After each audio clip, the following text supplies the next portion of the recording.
Land contracts represent a specialized area of study for the national portion of the real estate exam, where the core focus lies in distinguishing between legal and equitable title.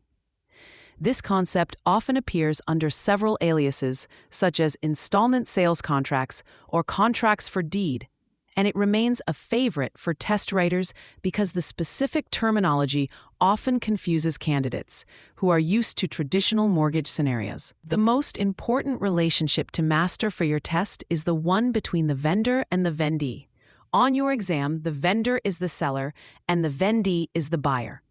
A common trick involves who holds the legal title during the duration of the contract.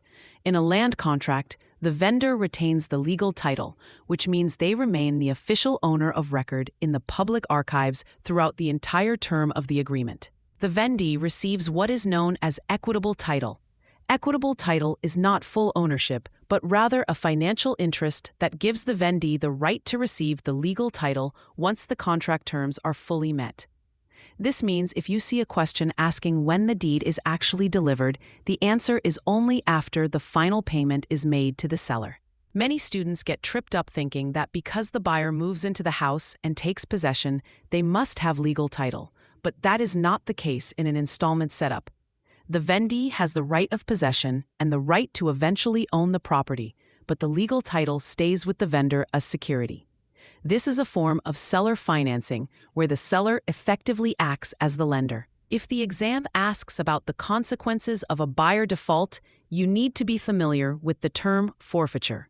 In many land contracts, if the vendee misses a payment, the vendor can exercise a forfeiture clause, which allows them to keep all the previous payments and take back the property without going through a formal foreclosure process. This is a significant risk for the vendee compared to a traditional mortgage where a lender would have to sell the property and return any excess equity to the borrower.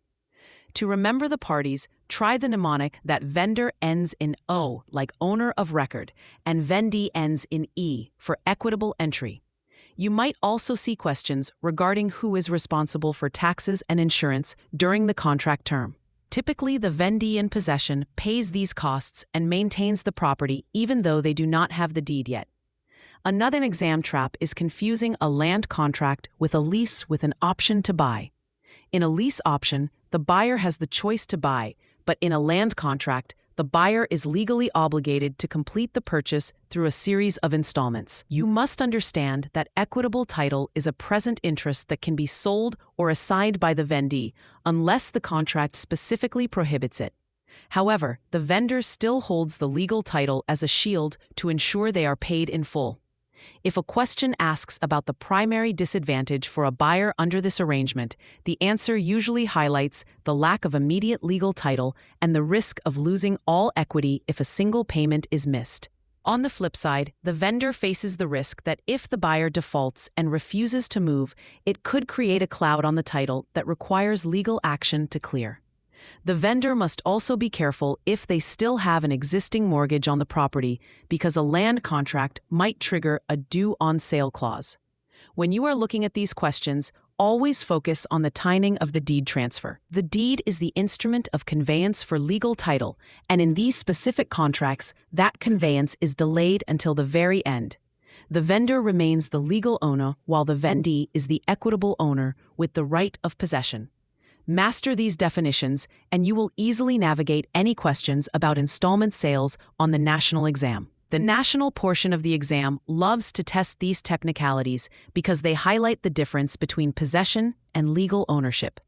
If you remember that the vendor stays the owner of record until the debt is gone, you will get these questions right every single time.